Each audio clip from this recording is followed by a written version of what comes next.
Hello, everyone. I'm Nick Yulo. I'm Director of Boothbay Region Land Trust, and welcome to our 2021 annual meeting. As we get started, I'd like to thank our 2021 annual conservation partners of the Land Trust, Knickerbocker Group, designing, building, and crafting custom homes and buildings throughout Maine for over 40 years. Soul and Logan, general law practices since 1918, assisting with business organization, probate, and estate administration, estate planning, residential, commercial real estate transactions, personal injury, municipal law, land use, and zoning.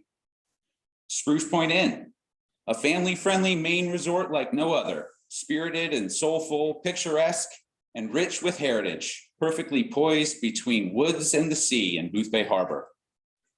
Water Street Kitchen and Bar, located on the Sheepshead River in Wiscasset in the historic space formerly known as Le Garage Restaurant.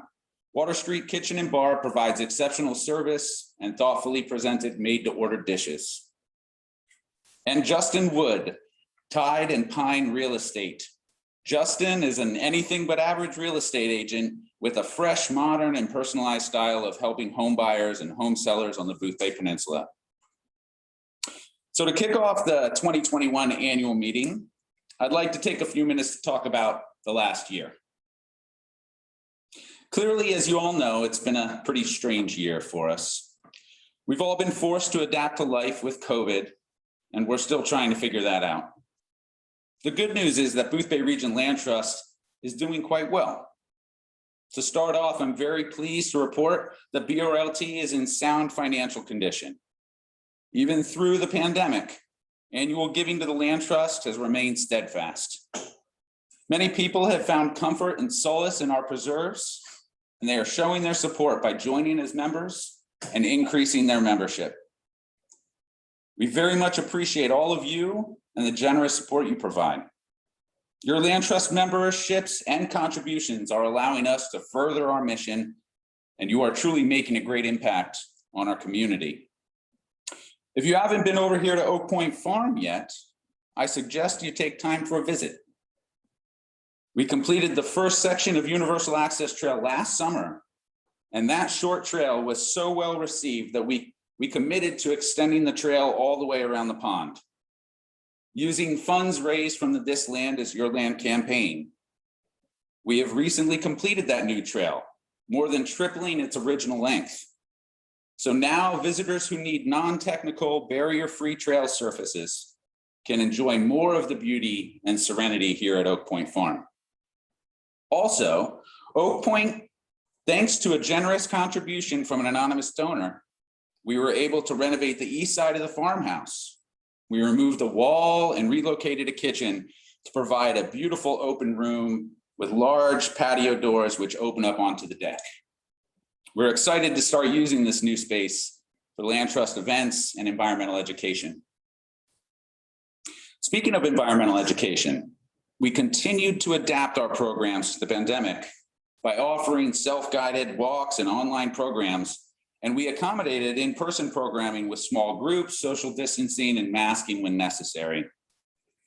Each month, a new story trail was posted at Oak Point Farm. We had several guided winter tree we had a self-guided winter tree identification over the cold months at Cross River, and we hosted webinars on various topics from plants to salamanders. We were able to meet with local school groups outside and offered regular programming throughout the pandemic. Our in-person programming for the general public resumed earlier this year, and those walks have been so well attended. A highlight of this summer was a week-long junior naturalist camp, which through a partnership with the Boothbay Region YMCA, brought campers to a new preserve each day for observation and discovery. We look forward to continuing our programming into the fall and are busy planning more programs for next year. We've been very busy with stewardship on our preserves as well. Increased use, I think, as a result of the pandemic, has kept us busy keeping up with routine trail maintenance. A huge thank you goes out to all of our stewardship volunteers for the boots on the ground help you provide. We couldn't do this without you. In addition to keeping the trails and associated infrastructure maintained, we've taken on some special projects this year as well. One of those projects is the control of invasive plants on Boothbay Region Land Trust properties. We've made great strides in this area by creating a volunteer group called CLIP. CLIP stands for Committee for Limiting Invasive Plants. And this group has volunteered over 120 hours already, clearing pockets of dense invasive shrubs from Penny Lake Preserve. There's still work to be done, but there is some light at the end of the tunnel over there. Also pertaining to invasive plants, we received a grant from the Davis Conservation Foundation to support the eradication of invasive plants at Ovens Mouth East Preserve. This work has recently begun and will be ongoing until the work is complete. In order to help with this effort, we've worked with Brad, our lands manager, for him to obtain his master pesticide applicator license. I'm happy to report he passed his test, and now we are better suited to prevent these invasive plants from returning. We've completed another season on Dammers Cove Island. Iko Pandorf and Scott Peterson were this year's caretakers, and if you got to meet them, they were very pleasant and really, really great caretakers. Along with them and the substitute caretakers, they did an excellent job of maintaining and managing the busy visitor season. We hope to see them back next year, and we're hoping that the new refrigerator we installed in August will be incentive. I'm not sure if you've noticed, but we have a few other exciting upgrades on our preserves. With the rollout of our new logo, we've been updating all of our preserve signage.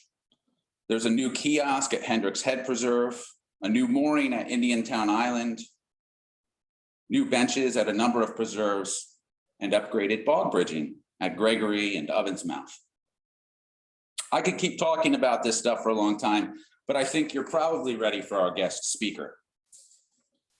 Dr. Heather Goldstone oversees Woodwell Climate Research Center's communication activities, bringing rich stories of Woodwell scientists to diverse public audiences. Dr. Goldstone has extensive experience as both a scientist and a journalist, and she is passionate about melding data and narrative and climate change stories that build awareness and inspire action. Dr. Goldstone came to Woodwell Climate from WGBH, where she founded and hosted a weekly science-focused radio show, Living Lab Radio. Previously, she wrote Climate Tide blog about coastal communities facing climate change. Her extensive reporting on science and the environment has appeared in outlets ranging from Cape Cod Times and Commercial Fisheries News to NPR's Morning Edition, The Takeaway, and PBS NewsHour. In 2014, she was recognized for the breadth of her work with WGBH's Margaret and Hans Ray Curious George Producer Award. Dr. Goldstone fell in love with the ocean as a child and pursued a career in marine research before discovering her passion for a science communication. She serves on the Woods Hole Sea Grant Marine Outreach Guidance Group, is deeply involved in supporting local public schools, and frequently teaches or mentors students in communication skills. And we are honored to have her join us today, Dr. Heather Goldstone. Well, thank you so much, Nick. And thank you to all of you whom I cannot see, but who are here today. Boothbay Region Land Trust has a special place in my heart and my family's heart. We spend a lot of time in Boothbay and have deep ties there and are very familiar with a number of the trails. So it's really an honor for me to be here today. And I'm going to take just a second here to get my screen share up. So today I'm going to talk to you about three things that you and really everyone should know about climate change, but might not for any lack of wanting to learn about climate change, but because sometimes these things are not actually presented very clearly to the public. So, and some of you who are astute observers might note that the talk was originally billed as 5 things you should know about climate change. In light of the need to adapt to the realities of COVID and move this event virtual, we decided to condense the talk to 3 really important things, in large part to leave time for your questions, which I'll be more than happy to take at the end of the talk. If you look down at the bottom of your screen, you should see a Q&A button, a couple of little thought bubbles. If you could drop your questions in there, and feel free to do that throughout the talk, that's where I'll go to find questions at the end of my presentation. Now, before I get into actually sharing some of these lessons that I've learned over the past decade, I just want to acknowledge that I'm speaking to you today from my home on Cape Cod. I'm not sure if you can see my pointer, but right down there near the Martha's Vineyard is Woods Hole. And all of Cape Cod is, of course, the traditional and sacred land of the Wampanoag people who have lived here for well over 10,000 years and continue to be a vibrant part of our community. Now, the lessons I'm going to share with you today are things that I started learning more than 10 years ago as a reporter. The first time I actually did a story on climate change was in 2009. And I had been, well, I'd gotten a PhD in marine biology. I'd been in Woods Hole, one of the meccas of environmental science in the world. And I thought I had a pretty good handle on climate change until a scientist at the National Marine Fisheries Lab down the road told me that, in fact, over half of commercially exploited species had already shifted where they were found as a result of rising water temperatures. And I had a moment of realizing, you mean climate change is already happening, it's already here. And I realized at that point that if I didn't know that, and I was immersed in science and science communication for my job, that there were probably a lot of other people who didn't know that. And it really is what started me on the path of learning more about climate change, dedicating a lot of my reporting career over a decade to climate change. And finally, about a year and a half ago, I decided it was time to spend all of my professional time on climate change and trying to raise awareness about the issue. And that's when I jumped over to Woodwell Climate Research Center. Some of you may have heard of Woods Hole Research Center in the past. That's us. In August of 2020, in the midst of a pandemic, we not only adopted a new logo, as Boothbay Region Land Trust recently has, we changed our name, changed our logo, did the whole deal. And you can see here our founder, George Woodwell, for whom the center is now named, cutting the ribbon last August. Now, why did I choose to jump from journalism to this particular research center? And it's really because Woodwell Climate is unique in being solely dedicated to climate science for the greater good. What do I mean by that? Well, our scientists study carbon and water, the two main components or aspects, I would say, of climate change. And they study this in some of the most consequential ecosystems in the world, from the Arctic tundra to tropical forests in the Amazon and Congo River basins. And they're also incredibly adept at synthesizing the body of knowledge that we have about the risks of climate change and putting that into terms and visualizations that can really help people grasp the impact of climate change on their life, on their business, on what they value. And part of how we do all of this and really have a much larger impact than you might expect for an organization that's only about 75 people is that we work in deep partnership with groups ranging from Indigenous leaders in Alaska and in the Amazon to academic and political think tank partners, to private sector partners, including one of the world's largest asset managers and even McKinsey and Company. And it's in working in partnership like this with societal decision makers that I think the center is able to generate truly novel insights. And it really wasn't until I was immersed in that process that some of these lessons I'm about to share with you really hit home for me. So what are those three things that everybody should know? First of all, words matter. Now, I think we've all learned this, or certainly had it there for us to learn over the past couple of years with the Black Lives Matter movement, with the pandemic. And certainly, Greta Thunberg has been an incredible voice for youth and justice in climate change. But still, there's a tendency to say, it's not the words that matter, it's what we do. And obviously, actions matter, but the way we talk about it does too. So if we were in person, I would love to ask you, what's the first word that comes to mind when I say climate? Finish the phrase, right? There are lots of options. I'd love to be able to see, okay, so who raises their hand for climate change or climate disruption, climate chaos, maybe climate crisis or climate emergency. Clearly, people who are informed and concerned about the problem. Who raises their hand, the first thing that they think of is net zero or renewable energy or climate action. People who've kind of bypassed the problem and are straight on to the solution. And there might even be some whose first thought would be geoengineering or catastrophe. People who are really thinking that, we're in a situation where we have to reach for extreme measures. I think all of those are completely valid responses. I want to raise one and focus on that for a moment, and that's climate emergency. While I was in a newsroom, we used climate change, and we talked about what word would we use to describe the situation. Would we use climate crisis, or did that feel like too much of a values judgment for journalists to be making? But one of the last stories I did as a journalist was about a newly published paper, about half a dozen authors, all eminent scientists. And this paper was actually then signed on to by over 10,000 scientists. It's now upward of 14,000 scientists. And that paper was declaring that we are in a climate emergency. And one of the scientists who was an author on that paper, who was affiliated with Woodwell Climate, explained to me in his mind why the word emergency. And he said it really boils down to two things. An emergency is a life-threatening situation that is actionable and demands urgent action.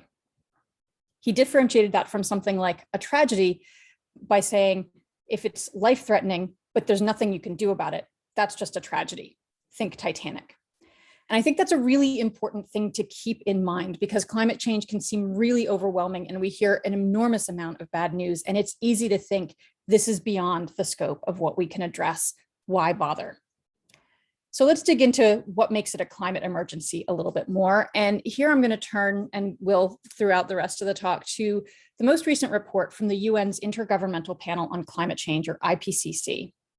And just a matter of weeks ago, they released their most recent assessment of the physical science of climate change. And as part of that, there was this graph and this statement that human influence has warmed the climate at a rate that is unprecedented in at least the last 2,000 years. And that's what you see here on the graph in that kind of blue-gray is average global temperatures bouncing around over 2,000 years around this kind of average. And then suddenly, within the last 150 years, completely departing that pattern and spiking. But I think it's also really important to go over here, where this blue-gray bar on the far left, I hope it's the far left for you as well, I'm never sure with zoom and mirroring, where they note that those are the boundaries on the warmest periods in more than 100,000 years, essentially the entire evolutionary history of modern humans. And it's worth noting that we are now outside that range. In other words, we have left behind the safe and stable climate that was the backdrop for all of modern human evolution and the underpinning of all human civilization. That is a life-threatening situation, and we are seeing it playing out in myriad ways all around the world all the time, from wildfires in Australia. I wish it was just wildflowers, but wildfires in Australia and the American West, in the Amazon, to flooding in the US, in Europe, and on the Korean Peninsula, deadly heat waves in Europe and the Pacific Northwest.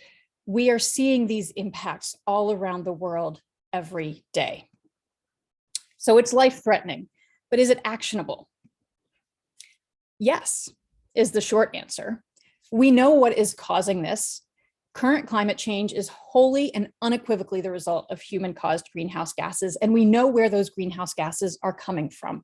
We know which human activities are producing them. So what you see here is from actually an earlier IPCC report from 2014, where they broke down the sources of global greenhouse gas emissions. And it's things like, of course, electricity, heating homes and buildings, transportation, agriculture and the production of food. And importantly, they mentioned other land use, right? Deforestation is a major driver.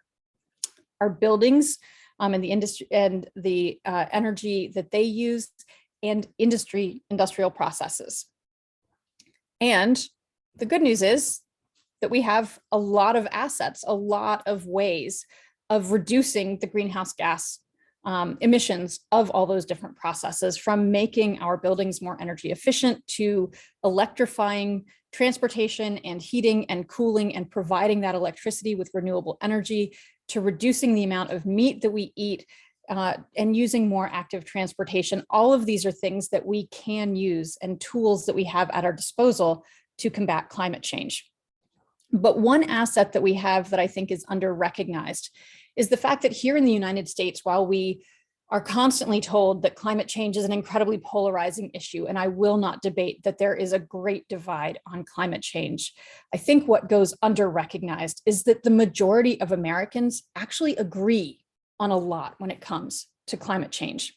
So I actually pulled the most recent statistics from the Global Warming 6 Americas study, which is an ongoing study, almost 12 years running at this point, between Yale University and George Mason University, where they're constantly, multiple times a year, polling the American public about issues related to climate. And I pulled the most recent stats on a couple of things for actually the state of Maine. And what you can see is actually pretty typical of the entire United States, that a little over half, still a majority, but not a huge majority, know that climate change is happening and are worried about it, whether they're worried about it impacting future generations or people elsewhere, or actually think that it will harm people right here in their communities and perhaps them personally. But I think what's even more powerful than that shared concern is the fact that the numbers when it comes to support for policies that would address climate change is even greater. 70 to 80, 85% of Americans agreeing on things like we should regulate carbon dioxide as a pollutant, we should set limits, we should provide incentives for electrification of transportation, for electric vehicles, and for renewable energy, and support renewable energy research and deployment. So really, it's not about creating more will, it's really about getting the job done at this point, which sparks the question, what is the job that we need to get done? And what it boils down to is we need to go back to that safe and stable climate that is what has been the underpinning of all human civilization. Of course, safe and stable are great adjectives. They are not really great as metrics of success. What's the number for safe or stable? And that's been the job that the UN has had to tackle over the last 30 or so years of negotiations. And this brings me to my second point, which is the goals we set matter.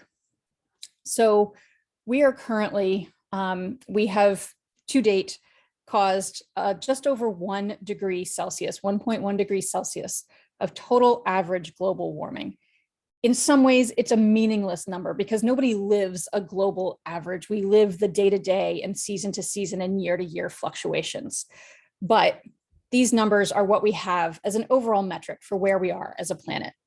And the goal that was initially set, going back about 20 years or so, I'd say, was that we should limit that number to 2 degrees C. And that was based on the best available science at the time and our understanding of what a 2 degrees C world would look like.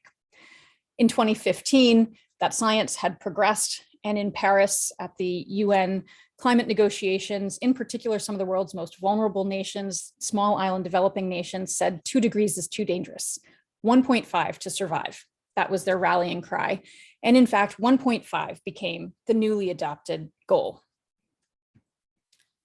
Unfortunately, the IPCC's most recent assessment tells us that unless there are immediate, rapid, and large-scale reductions in greenhouse gas emissions, limiting warming to 1.5 degrees C will be beyond reach.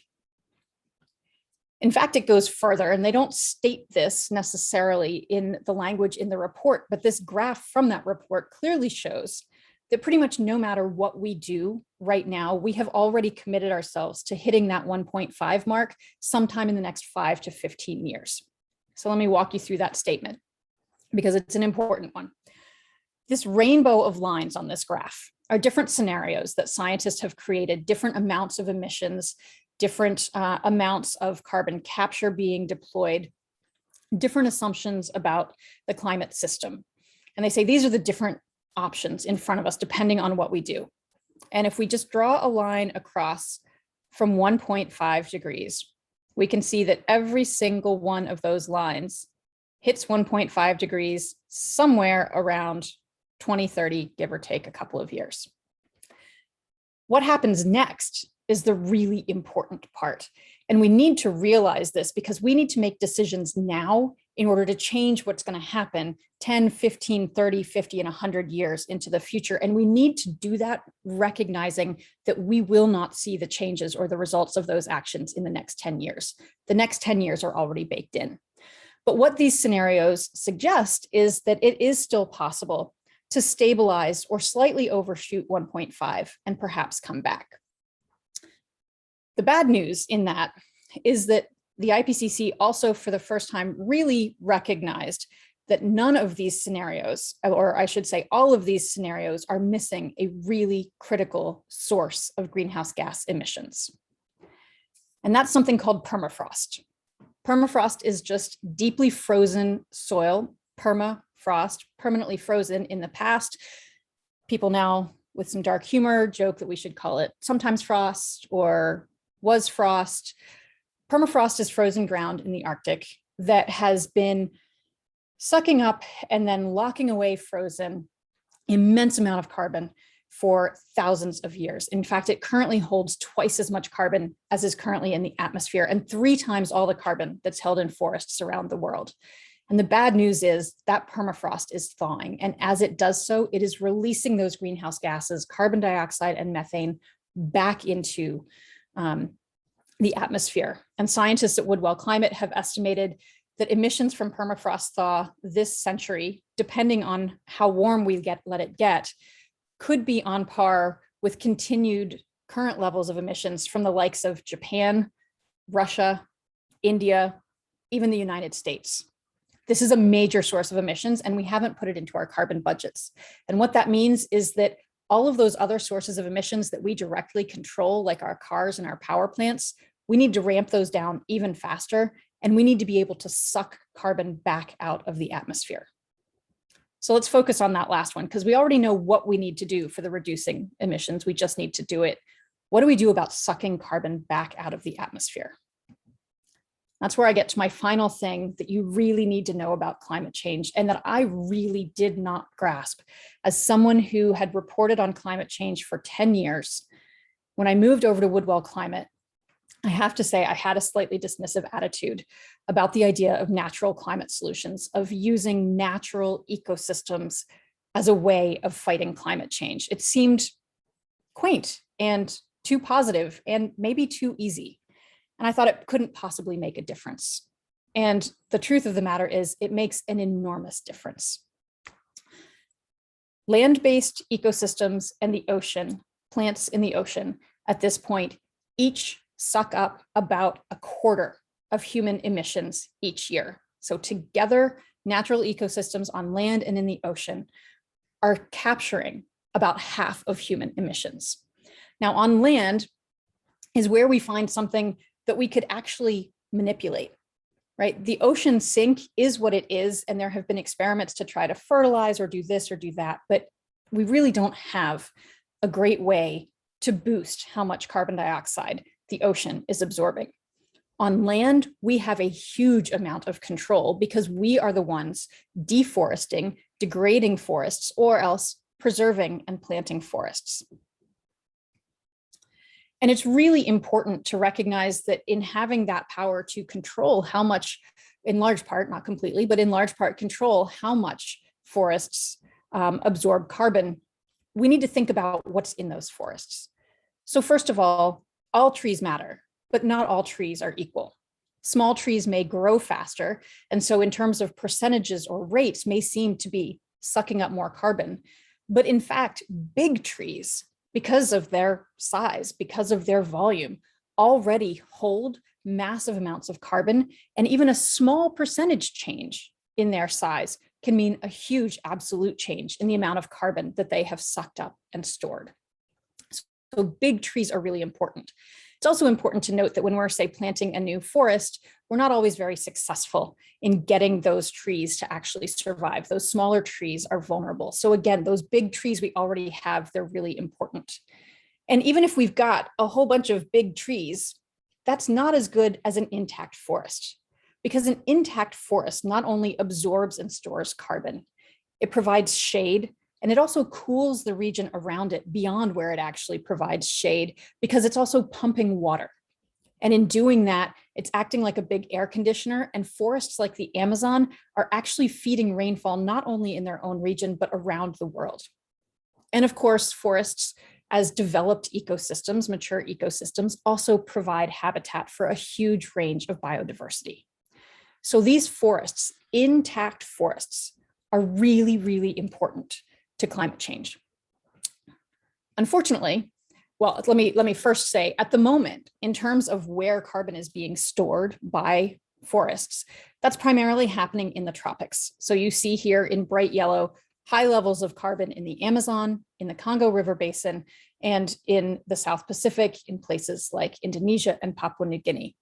Now, that's in part because tropical forests are so productive, but it's also because the forests that we might have seen on this map in, say, the United States or in Europe, those are areas that we deforested, in some cases, thousands, if not hundreds of years ago. But those forests that are still standing also face intense pressures. We are seeing unprecedented rates of deforestation in the Amazon for agriculture, primarily. Logging and harvesting is also obviously another pressure on forests. We're also seeing unprecedented wildfires, as I already mentioned. We're seeing fires in the Amazon that are part of the deforestation and land clearing process that's going on there, so human caused, but we're also seeing the fingerprints of climate change in unprecedented wildfires in the US. And this is a picture that I grabbed from the internet that some of you may have seen in the news yesterday, today. This is the world's largest tree wrapped in foil to protect it from fire.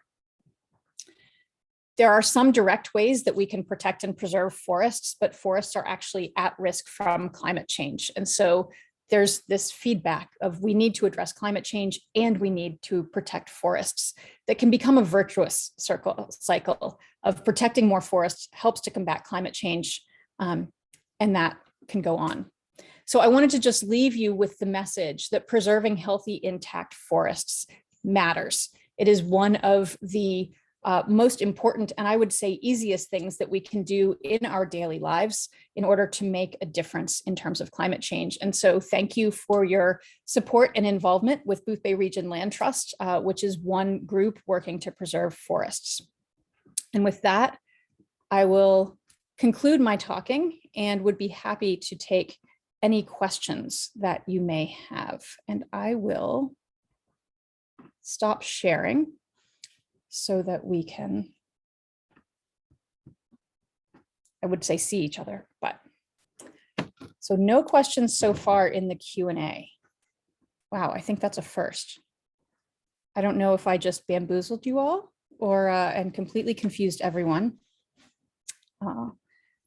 But like I said, go ahead, and any questions you might have, go ahead and drop those in the Q&A using that little double thought bubble button at the bottom, and I would be happy to answer any questions.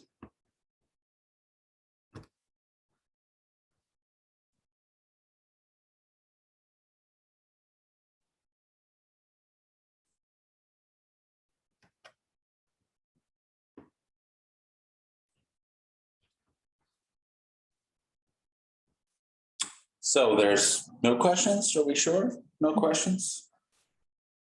5 more seconds, 3. There you go. All right, here they come. Here they come. They just needed a deadline. All right, we have a question. What recommendation might you give to individuals to help protect vulnerable forests? That is a fabulous question. And, you know, obviously there are things that we can do in our own communities to protect our local forests, for me on Cape Cod and in Boothbay and around New England, by being parts of groups like land trusts and being involved in local decision making. There are also things that we can do as consumers to exert pressure, right? So I would say in general, decreasing meat consumption overall is a great way to reduce your own carbon footprint. For many people, it would do as much or more as switching to an electric vehicle in terms of your own carbon footprint.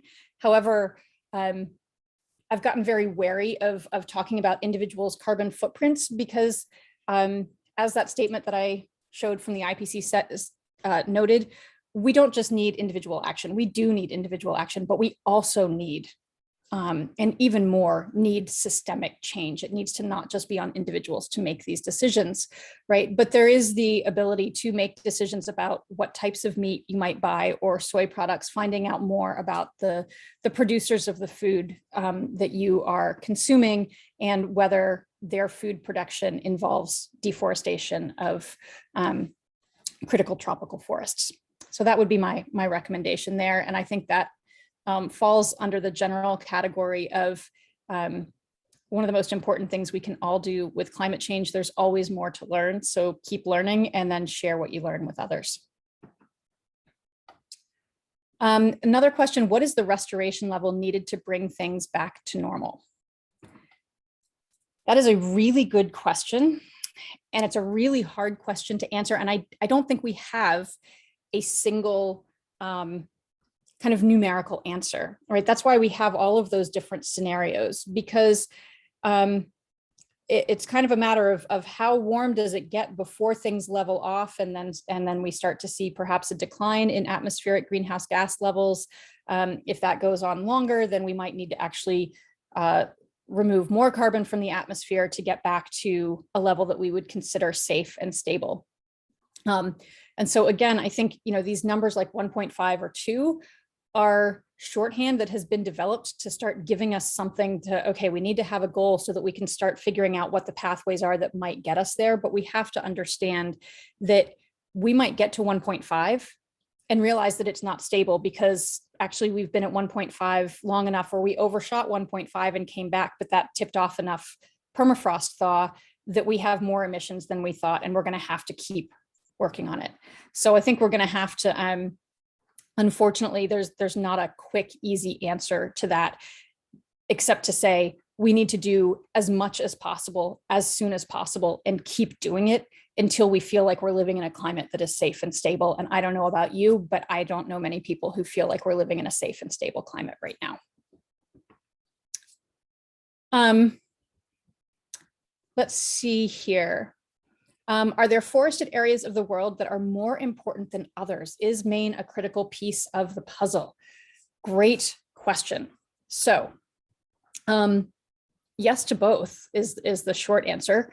There are forested areas of the world that are more important than others. The Amazon is one example of that, because it is such a large, intact area of forest, but also because, as I mentioned, it's not just the carbon function that the Amazon is doing. It's the fact that, and I wasn't able to find the right video to show you, but maybe you can do some better Googling than I have and find this. There are videos of what they call rivers in the atmosphere, the water and water vapor that is generated by the Amazon forest that not only rains back there to make it a rainforest, but gets carried by atmospheric currents all around the world and feeds precipitation elsewhere. Those trees are pumping water up out of the soil and releasing it into the atmosphere. So that's an incredibly important climate function for the whole globe. And that's not necessarily a function that forests in Maine are accomplishing, certainly not at the scale of the Amazon. So there are forested areas of the world that are more important, and those tropical, intact, primary tropical forests, Amazon, Congo River Basin, and what remains of the primary intact forests in Indonesia and that area really are some of the most important. Is Maine a critical piece of the puzzle? Yes. I mean, I could be trite and say every place is a critical piece of the puzzle, but obviously Maine has a huge amount of forested area. Not all of it is what we would call primary forest. It has been cut and logged before, but there's some very old forest in Maine, and those old big trees are really important. And the other thing that is critical about Maine is, right, it can be a testing ground for how do we move forward. This is a state where some of the largest landholders, I think the largest landholders, are private timber and paper, right? So involved in forestry. And so this can be a place where we can really push the boundaries and think about what does forestry need to look like going forward in order to meet the needs of society in terms of building materials and paper and actual goods, and what society needs long-term to just be a sustainable society and have a livable climate. So I think it's really critical that where we've got areas like Maine, that we really push the boundaries and embrace that. And this is a great one. I am totally overwhelmed with the information you have shared and also grateful. What can I do in my town to help? We maintain a habitat environment for animals. We've planted several trees that we will never see mature. What else can we do? So first of all, I want to thank you for just sharing your overwhelm and for staying curious and wanting to know what you can do. I think this is an incredibly common, it's understandable. It's quite frankly a reaction that I have on a regular basis, right? I cycle through overwhelm and optimism on a regular basis. This is huge. This is the largest challenge really that humanity has ever faced. It is an existential threat. And so it's natural to be overwhelmed. What I think and what I've actually in many cases learned from the scientists at Woodwell, because I spent years as a journalist asking them this question, like, what do we do with this incredibly heavy information that you've just imparted to us? And the answer that I often got was, knowledge is power. We cannot solve a problem if we don't look it in the face. And so the first thing is to know that the overwhelm is natural, but we also just need to grasp how big this problem is if we have any hope of solving it. The second thing is to really embrace this. This has been key for me, is realizing that we are the sole source of this problem. That doesn't sound like it's necessarily a good thing, but that means that we have the power to change it. If someone were to tell me suddenly that this is what we've got in terms of climate change and we're not causing it, it's natural, natural variation, that would be truly overwhelming because there would be nothing that we could do about it. So what can I do in my town? What more can I do beyond things like local habitat gardens and planting trees, that sort of thing? I would say that it's not easy for me to give you that answer. The process of confronting climate change at an individual and family and community level, I think needs to be just that, a process of constantly learning, trying something. Success, great. What else can we do? Look for the next thing and realize that it doesn't necessarily have to be the end all be all, that all of those small things do add up. The other thing, though, that I would say is to recognize that it cannot all be about individual and community action. We need that larger systemic change. And so think about how you can intersect and start to affect that. So is that looking at local or regional or state level decision-making and getting involved in the decision-making, or raising awareness with your zoning board or your conservation board about the importance of intact forest and prioritizing that in decision-making. It could be just making sure that when you vote for elected representatives, climate change is a voting issue for you.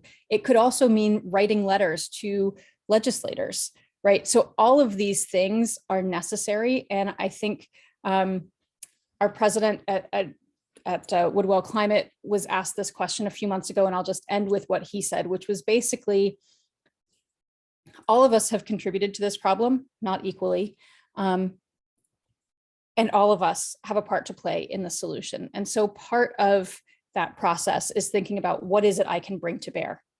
Is it societal influence? Is it art? Is it writing? Is it science and math? Is it getting my hands dirty and planting trees and planting gardens? All of these things are really critically important, and we need all of them.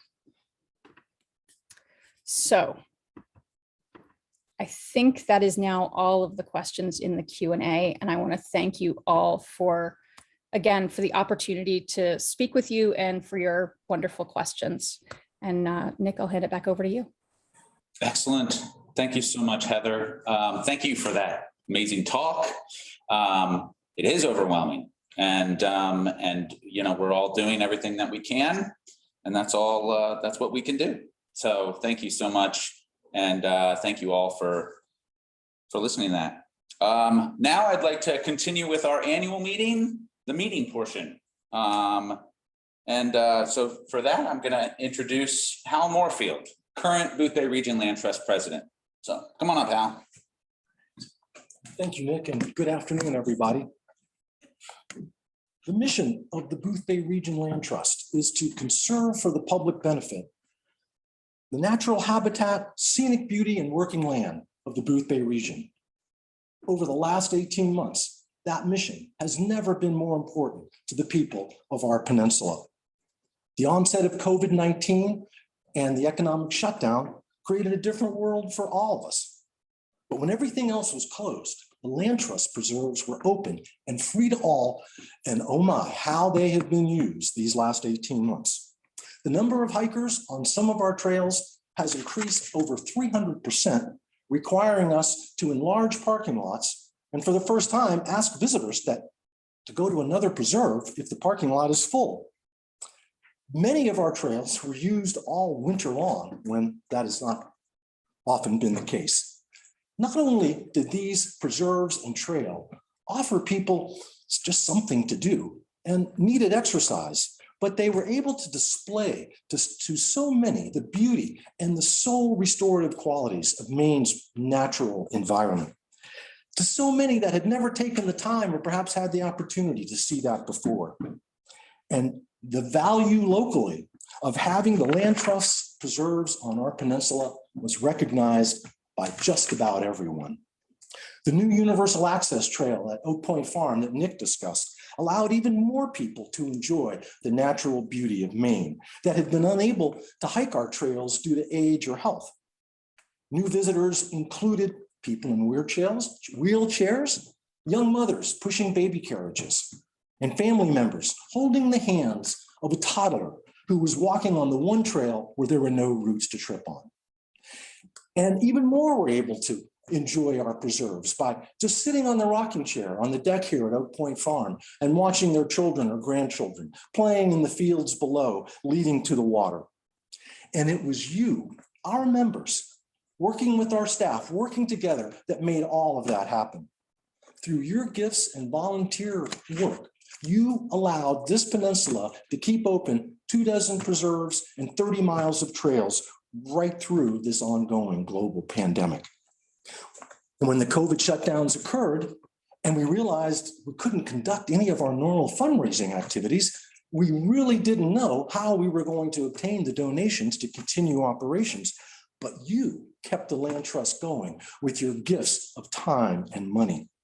Your donations from the spring of 2020 through today have exceeded both our budget and expectations. And as Nick said, it actually was one of our best fundraising years ever. Thank you for your continued generous financial support for the land trust. There are many people that have helped shepherd the land trust through the acquisition and development of Oak Point Farm and through COVID. And I wish I could thank all of you by name, but we just don't have the time. The one person I do need to thank is David Witt. He's been on our board for 6 years, served as our treasurer for 5 years, and now must leave the board due to term limitations. But it's no exaggeration to say that David really revolutionized and brought up to professional standards our financial and budgeting and reporting processes. He insisted on us having modern accounting standards, such as reserves when financial conditions were problematic, amortization schedules for the new assets we have here at Oak Point Farm. And he developed a form that he called a dashboard, a one-page form that reflects our financial condition at a glance.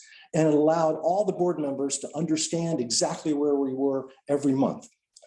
When we sought reaccreditation from the Land Trust Alliance, which is the national group that supervises land trusts and awards accreditation, we submitted that dashboard, David's dashboard, with the rest of our package.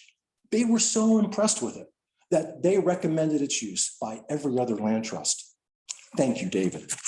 At our last board retreat, among the goals that were set for the land trust were to try to form partnerships with other nonprofits to work on different kinds of community projects and to forge closer relationships with the towns on our peninsula.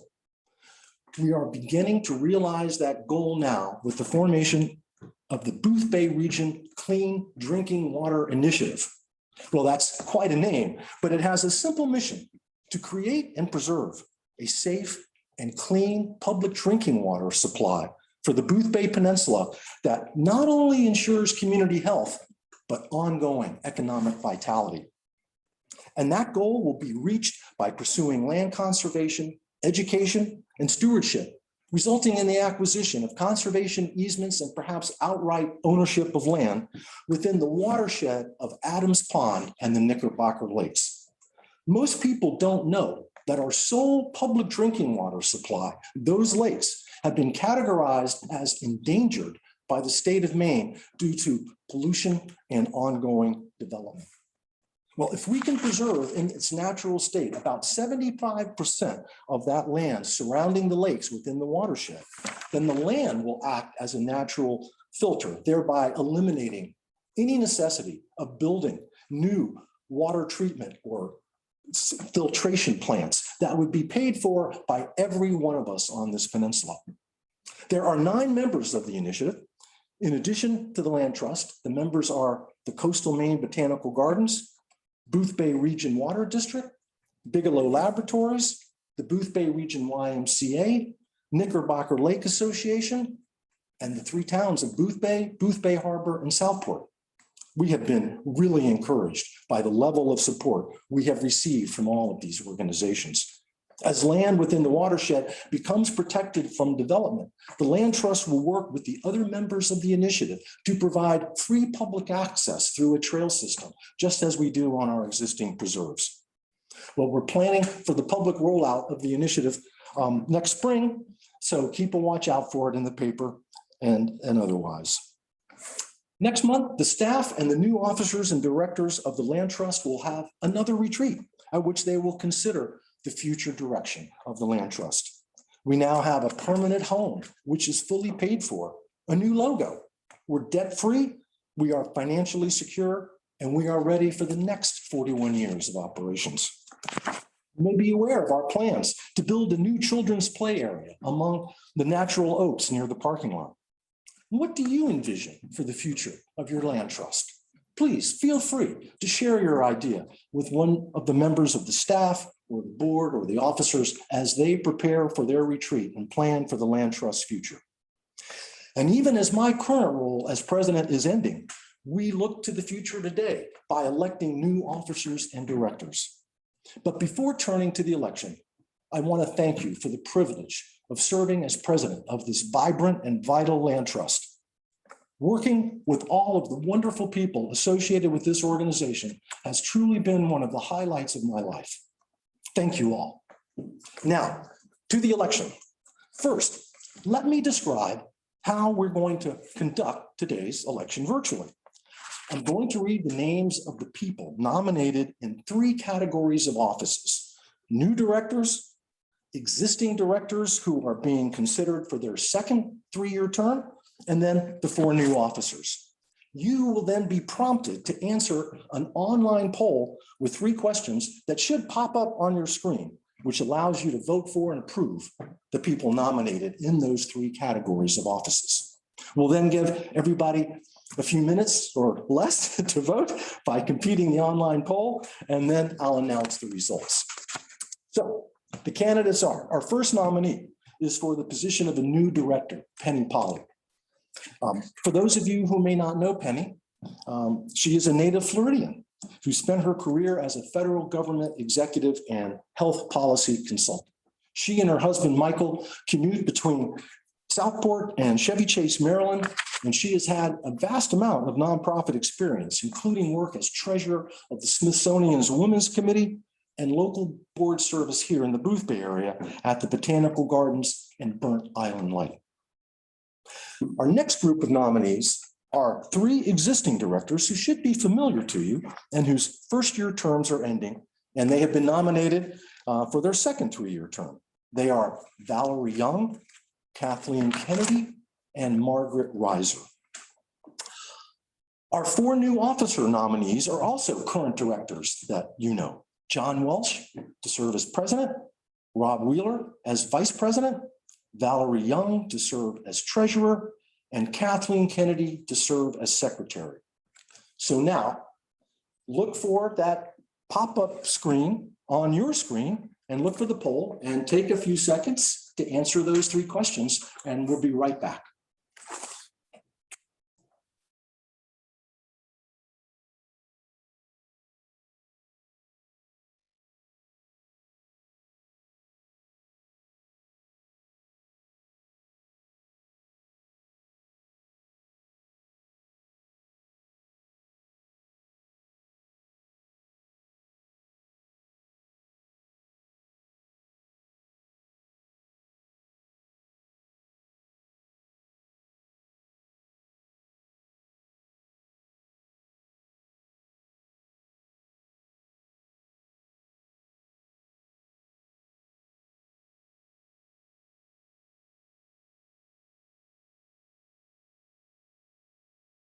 For the voting, the results are in. All of our nominees have been elected, and I'd like to introduce the new president of the Boothbay Region Land Trust, John Walsh.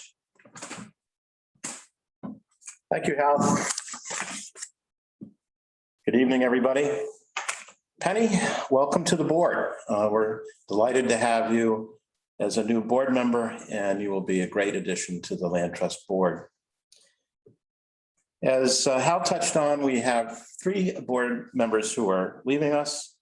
Maria Canning, who has served for 3 years on the board, and Maria has been very supportive of our development work and our stewardship. And as you will see a pattern here, people may leave the board, but they never leave the Land Trust. And Maria has indicated that she would be delighted to remain active with the Land Trust. David Witt, as Hal mentioned, has been our treasurer and our chairman of our finance committee. And David has done a yeoman's job keeping this organization on a sound financial footing and developed these very sophisticated reporting mechanisms. And also, David, I want to personally thank you for your continued service to our country. And lastly, of course, oh, and by the way, David, we're not letting go very far either. And David will stay as treasurer of our finance committee. And Valerie will be, of course, our treasurer. And last, of course, Hal. Hal has, as you know, been on the board for 7 years, 2 years as president. And I refer to Hal as our COVID president or our pandemic president. And Hal has taught us all how to become Zoom experts. And Hal has kept this organization going through this pandemic by utilizing Zoom, which I can tell you is no easy task. And I was hoping he would have that all wrapped up, but I see we're now back on Zoom. But I guess I will try to do half the job that you have on Zoom. And again, we're not letting Hal go very far. Hal will continue to be our board representative to the Water Initiative and also chairman of the Governance Committee. And Hal continues to provide his sage legal advice to us.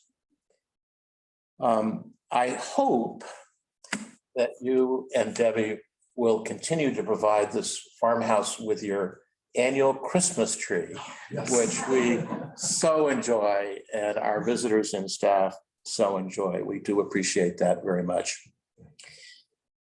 Nick mentioned that we've been in the process of upgrading our signs with our new logo and so forth.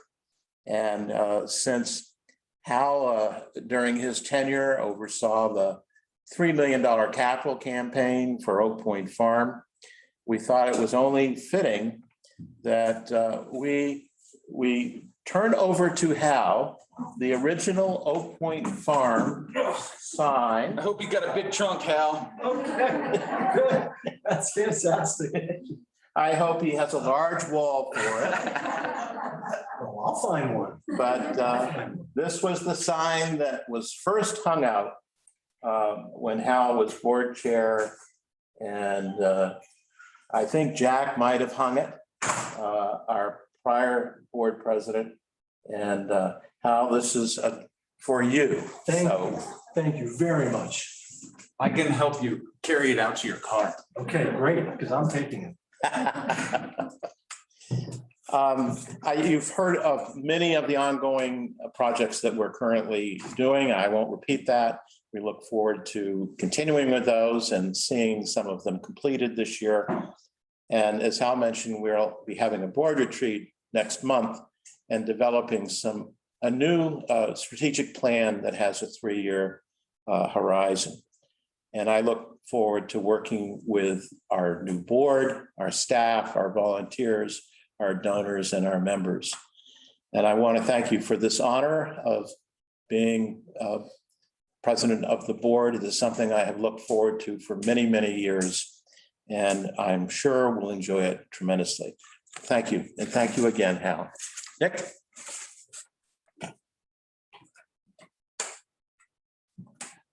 Thank you, John. Looking forward to getting a chance to work with John and Penny and all the other board members. And thank you, Hal. Looking forward to continuing to work with you as well. Before we sign off, I just want to say one more thing, just a few thank yous. I'm very grateful to the staff here at the Land Trust, Christine Selman, Sky Wood, Tracy Hall, and Brad Weigel. Thank you to them for all of their hard work. Also, I'd like to say we have a great board of directors. They're all volunteers, and their commitment to the Land Trust mission shows through in the amount of time they all dedicate to BRLT. And all of our other volunteers. Thank you to our committee members, our office volunteers, our Apple Corps, CLIP, water sampling volunteers, and other stewardship and education volunteers. And to you, thank you all for supporting our organization. Thank you for tuning in today. And I hope you enjoy the rest of your weekend. Have a good one.